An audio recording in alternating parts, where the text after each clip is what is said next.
아침에 일어날 때마다 눈꺼풀이 천근만근 무겁고 얼굴이 낯설 정도로 부어있는 분들 계실 것입니다. 그리고 오후가 되면 그 붓기가 다리까지 생겨서 신발이 꽉 끼는 느낌을 매일 겪고 계신다면 오늘 제가 드리는 말씀에 귀를 기울여 보셨으면 합니다. 몸이 이러니까 불안한 마음에 병원에 가서 검사도 받아보셨을 텐데요. 신장 기능 검사도 하고 심장 초음파도 보고 혹시나 해서 알레르기 검사까지 했는데 돌아오는 대답은 전부 정상입니다 라는 말뿐만 들으신 분들도 많으실 것입니다. 병원에서는 의학적으로 아무 문제가 없다는데 내 몸은 매일 붓고 있으니 참 답답한 노릇이죠. 이런 증상을 병원에서는 딱히 명확한 이상이 없다고 해서 만성 특발성 안면 부종이라고 부르기도 합니다. 하지만 여러분, 이게 진짜로 모두 원인이 없는 건 아닙니다.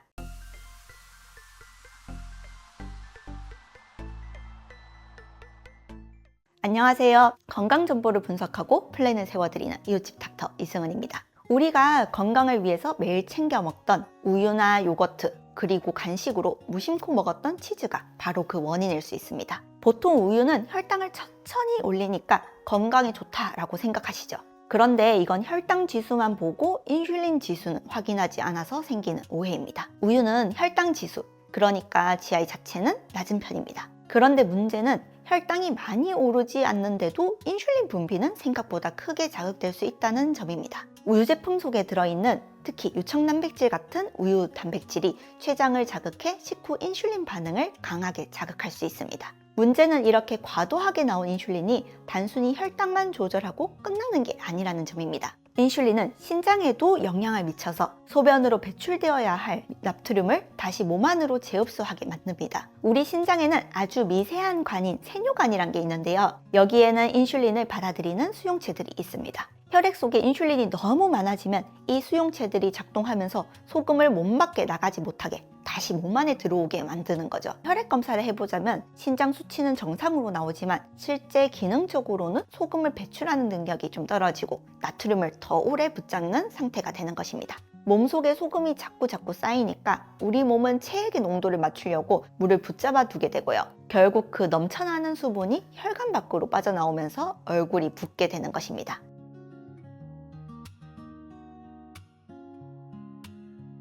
상황은 여기서 끝나는 게 아닙니다. 우리 몸의 호르몬 시스템에서 연쇄적인 반응이 일어나기 때문인데요. 앞서 말씀드린 높은 인슐린 수치는 부신이라는 기관을 자극해서 레닌, 안지오텐신, 알도스테론 시스템 같은 체액을 조절하는 호르몬 축이 함께 자극될 수 있습니다. 원래 이 알도스테론은 우리 몸에 물이 부족할 때 수분을 지키기 위해 나오는 아주 고마운 호르몬입니다. 하지만 유제품 때문에 인슐린과 체액 조절 호르몬 축이 반복적으로 자극되면 상황이 달라지죠. 우리 몸은 내보내야 할 수분과 나트륨은 꽉 잡고 오히려 붓기를 조절하는데 꼭 필요한 칼륨은 소변으로 배출해 버리게 됩니다. 여기에 더해서 우리가 절대 간과하면 안 되는 것이 우유 속에 들어있는 외부 호르몬입니다. 요즘 낙농업에는 우유 생산량을 늘려야 하니 임신한 젖소에서 우유를 얻는 경우가 참 많습니다. 그러다 보니 우유 자체에 에스트로겐이나 프로게스테론 같은 호르몬이 자연적으로 함께 포함되어 있는 경우도 있는데요. 이렇게 외부에서 들어온 에스트로겐은 우리 몸속의 호르몬 균형을 방해하고 좀 전에 말씀드린 알도스테론처럼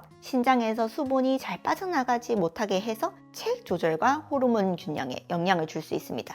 여성분들은 생리 전에 몸이 퉁퉁 붓는 걸 한번 경험해 보셨을 텐데요. 이것과 같은 체액 조절 문제가 매일 아침 마시는 우유 한 잔 때문에 반복되고 있는 셈입니다. 몸에 혹이 난 것도 아닌데 마치 호르몬 질환이 있는 환자처럼 몸이 붓는 증상이 단지 유제품을 먹는 것만으로도 나타날 수 있다는 뜻입니다. 더 심각한 문제는 우리 장 내부에서도 벌어지고 있습니다. 우리 장에는 장벽을 조절하는 조눌린이라는 경로가 있는데요. 이 조눌린은 장점막 세포 사이사이를 단단히 붙잡고 있던 결합을 느슨하게 만드는 작용을 합니다. 장벽이 느슨해지면 장 안에만 있어야 할 세균의 독소나 덜 소화된 단백질 조각들이 혈관 안으로 조금씩 넘어오게 됩니다. 혈관으로 들어온 이런 물질들은 온몸을 돌면서 미세한 염증 반응을 만들고 이 염증은 다시 혈관벽의 틈을 벌어지게 합니다. 그 결과 혈액 속 수분이 혈관 밖으로 빠져나오면서 얼굴처럼 연약한 조직에는 부종이 생기게 되는 거죠. 조눌린 경로는 주로 글루텐이나 장내 세균 자극과 관련해 연구되어 왔고 이러한 자극이 반복되면 장벽이 헐거워질 수 있습니다.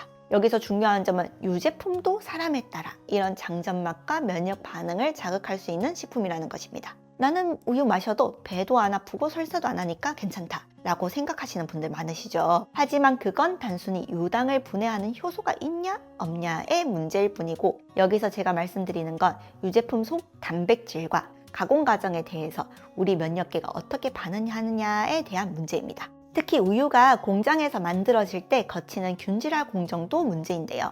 자연 상태의 우유 지방은 유지방구막이라는 보호막에 쌓여 있는데요. 공장에서 높은 압력으로 지방을 잘게 부수는 균질화 과정에서 이 보호막이 파괴되고 맙니다. 이때 노출된 지방 표면에 카제인과 유청 단백질이 달라붙어서 지방과 단백질의 구조가 변하게 됩니다. 문제는 우리 몸의 면역계가 이것을 자연적인 식품이 아니라 처리해야 할 침입자로 인식해서 공격하게 된다는 것입니다. 또한 시중에서 판매되고 있는 대부분의 우유에 들어있는 베타카제인은 소화 과정에서 베타카소모르핀 7이라는 생리 활성을 가진 펩타이드 조각으로 만들어지기도 합니다. 좋은 작용을 하는 게 아니라 몸속에서 장운동을 저하시키거나 염증 반응을 일으키고 히스타민 분비를 자극시킬 수 있는 활성과도 연관되어 있어요. 알레르기 반응이 딱히 없다 하더라도 히스타민이 나오면 혈관이 넓어지고 혈관벽 틈이 벌어지면서 붓기가 생길 수 있습니다. 소화가 잘 되는 우유를 마셨으니까 괜찮을 거다 라고 생각하셨다면 그것도 틀린 생각일 수 있습니다. 유당을 제거했다 하더라도 염증을 일으키는 카제인 단백질과 잘게 부서진 지방 구조는 그대로 남아있기 때문이죠.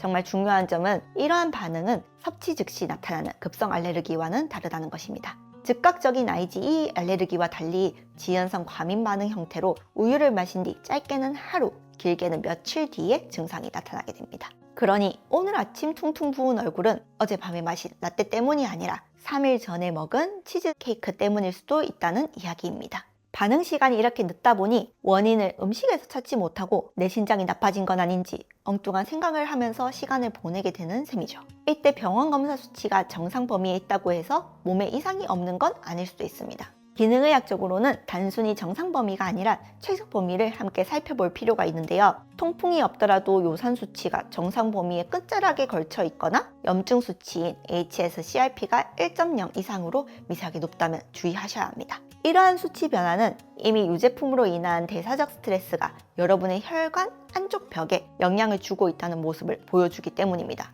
일부 자가면역 질환, 특히 갑상선 자가면역 질환이 있으신 분들에게는 특정 식품 단백질에 대한 면역 반응이 증상과 함께 관찰되는 경우가 있습니다. 바로 유제품을 포함한 일부 식품이 면역계를 자극하면서 갑상선 기능의 균형에 영향도 줄 수 있는 가능성이 제기되는데요. 갑상선 기능이 저하되면 피부 아래에는 점액당당류라는 수분을 머금는 끈적한 물질이 쌓이면서 물을 끌어당기게 됩니다. 이때 생기는 부종의 형태는 얼굴이나 눈 주변에 단단하게 부어서 눌러봐도 잘 들어가지 않는 특징적인 형태로 나타날 수 있습니다. 그래서 유제품을 줄이거나 끊었을 때 단순히 붓기뿐만이 아니라 피로감이나 컨디션 전반이 다 좋아졌다, 함께 좋아졌다 느끼는 경우에는 특히 갑상선 기능과 함께 식품에 대한 면역 반응을 같이 살펴볼 필요가 있겠습니다. 아침에 유독 얼굴이 붓는 이유가 궁금하실 텐데요. 밤사이 누워있는 동안에는 중력의 영향이 사라져서 하체에 몰려있던 수분이 얼굴 쪽으로 다시 퍼지기 때문입니다. 건강한 사람이라면 림프관이 이 수분을 빠르게 처리해서 배출하겠지만 만성염증으로 림프액이 끈적해지고 순환이 느려진 상태에서는 수분이 제때 빠져나가지 못하고 얼굴에 갇히게 되는 것입니다. 좀 더 깊게 들어가 보면 이건 단순한 체액 저류를 넘어서 세포성 부종의 문제이기도 합니다. 우리 세포막에는 에너지를 써서 나트륨을 퍼내고 칼륨을 들어오게 하는 펌프 장치가 존재하는데요. 만성염증으로 세포의 에너지 공장인 미토콘드리아 기능이 떨어져서 에너지 생성이 부족해지면 이 펌프의 효율도 떨어지게 됩니다. 결국 세포 밖으로 나가지 못한 나트륨이 세포 안에 쌓이게 되고 농도를 맞추려는 성질 때문에 물이 세포 안으로 밀려 들어와 세포 자체가 퉁퉁 붓는 현상이 발생하게 되는 거죠. 이때 이뇨제를 먹어서 억지로 물을 빼내는 것이 해결책이 아닙니다. 원인이 되는 유제품을 식단에서 완전히 제거해서 반응을 확인해 보는 것이 아주 좋습니다. IgG 항체가 우리 몸속에서 사라지는 시간을 고려할 때 최소 4주간은 우유나 치즈, 요거트, 버터, 그리고 유청 단백질이 들어간 모든 가공식품들을 끊어볼 필요가 있습니다. 다시 드시고 나서 며칠 내로 다시 얼굴이 붓는다면 유제품이 확실한 원인이라고 봐야겠죠. 혹시 우유를 끊으면 칼슘이 부족해지진 않을까 걱정되실까요? 멸치처럼 뼈째 먹는 생선이나 케일, 브로콜리 같은 옥살산이 적은 짙은 녹색 채소는 우유보다 칼슘 흡수율이 높고 염증도 일으키지 않으니까요. 결국 내 얼굴에 붓기는 신장의 문제가 아니라 매일 마시고 있는 우유에 대한 우리 몸의 반응일 수도 있다는 것입니다.